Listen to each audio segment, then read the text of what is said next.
lewat akun Instagramnya, kemarin saya lihat seorang sahabat membagikan kegembiraannya karena akhirnya dia mengandung.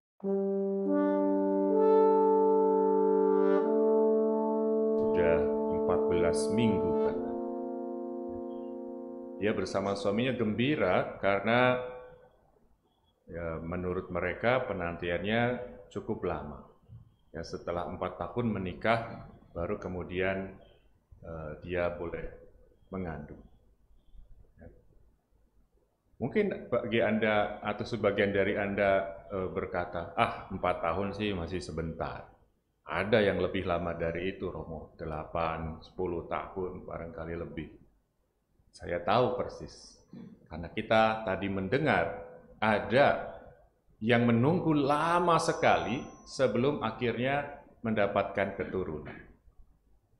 Dalam bacaan pertama diceritakan kepada kita tentang Abraham. Anda yang membaca dengan baik, mengenal dengan baik ceritanya tentu tahu. Abraham akhirnya memperoleh keturunan yang disebut Ishak itu setelah 100 tahun menunggu. Bayangkan, 100 tahun. 4 tahun ini nggak ada apa-apanya dibandingkan 100 tahun. Dia baru mendapatkan Ishak sebagai anaknya setelah 100 tahun. Nah, ini tentu sesuatu yang luar biasa, lama sekali. Dan waktu didapat, tentu Abraham sangat bergembira. Abraham dan Sarah pasti sangat bergembira. Tapi, sekali lagi Anda yang mengenal dengan baik ceritanya, tentu sudah sangat tahu yang tadi kita dengar dalam bacaan pertama, dikatakan setelah mendapat Ishak yang ditunggu-tunggu selama 100 tahun,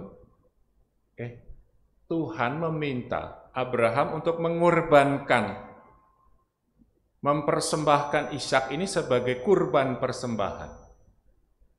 Itu artinya Abraham diminta menyembelih Ishak seperti dia menyembelih kambing, domba, atau hewan kurban lainnya. Jadi, yang sudah ditunggu-tunggu sekian lamanya, 100 tahun, sekarang seperti mau diambil kembali, dan Abraham diminta untuk bahkan menyerahkannya dengan sukarela. Dia sendiri yang harus melakukan prosesnya. Bukan tiba-tiba misalnya kecelakaan, sakit, lalu meninggal, atau berkelahi, atau yang semacam itu. Abraham yang harus melakukan proses matinya Ishak itu. Saudari-saudara terkasih, Anda bisa membayangkan nggak kira-kira suasana hati Abraham ini seperti apa? Sepertinya permintaan Tuhan ini luar biasa tidak manusiawi. Sudah ditunggu lama, sekarang harus dikorbankan oleh si bapak itu sendiri.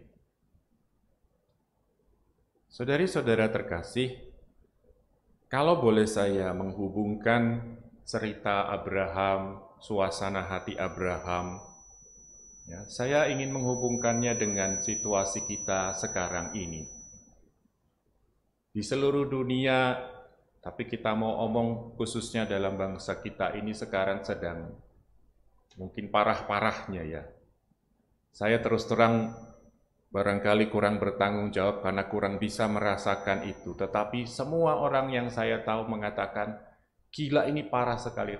Di mana-mana rumah sakit penuh.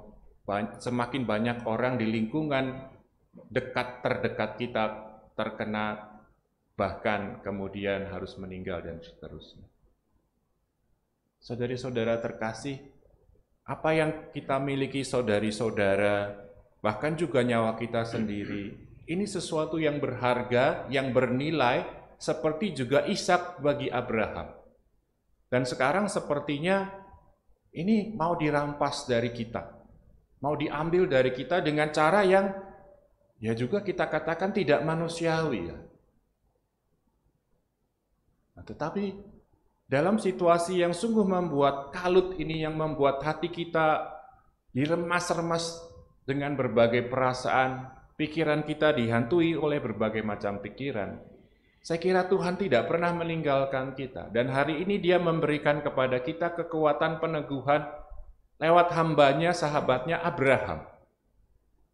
Diceritakan kepada kita, tidak satu pun kata keluar dari Abraham. Tidak satu pun protes keluar dari mulut Abraham. Tidak ada satu pun pertanyaan keluar dari mulut Abraham ketika dia diminta mengorbankan Ishak anaknya yang sudah ditunggu-tunggu selama 100 tahun.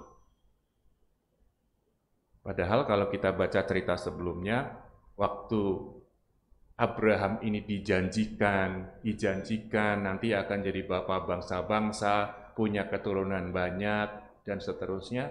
1-2 kali Abraham masih bertanya, bagaimana mungkin Tuhan, aku sudah tua, nanti hambaku yang jadi pewarisku, dan seterusnya. Tapi ketika ini terjadi, yang mungkin menjadi ujian paling berat untuk Abraham, tidak ada satu kata pun keluar dari mulut Abraham untuk protes atau mempertanyakannya. Dia lakukan itu dengan sepenuh kerelaan hati, mempersembahkan harta yang barangkali paling berharga baginya.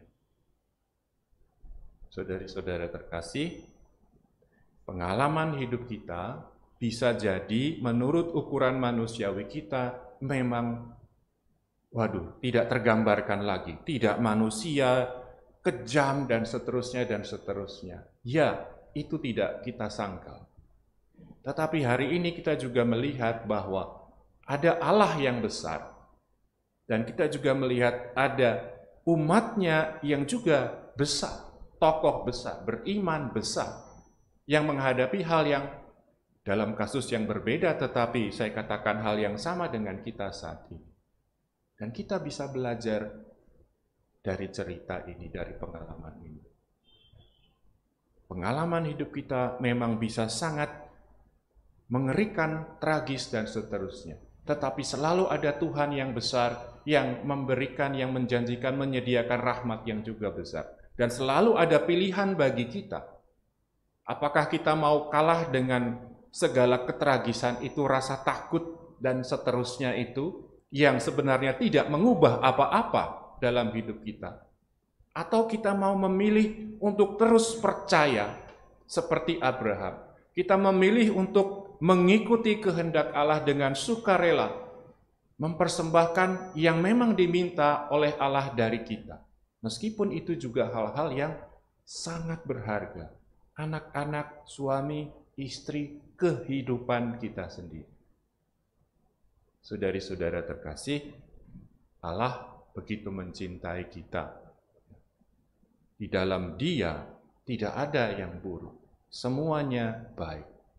Maka sebagai orang-orang beriman, mari kita percaya kepadanya dan mempercayakan hidup kita kepadanya. Semuanya akan menjadi baik dalam Tuhan. Sebagai orang-orang beriman, mari kita harapkan yang terbaik. Dan yang terbaik tidak lain, tidak bukan, adalah kehendak Allah sendiri. Bagaimanapun caranya itu dinyatakan dalam hidup kita.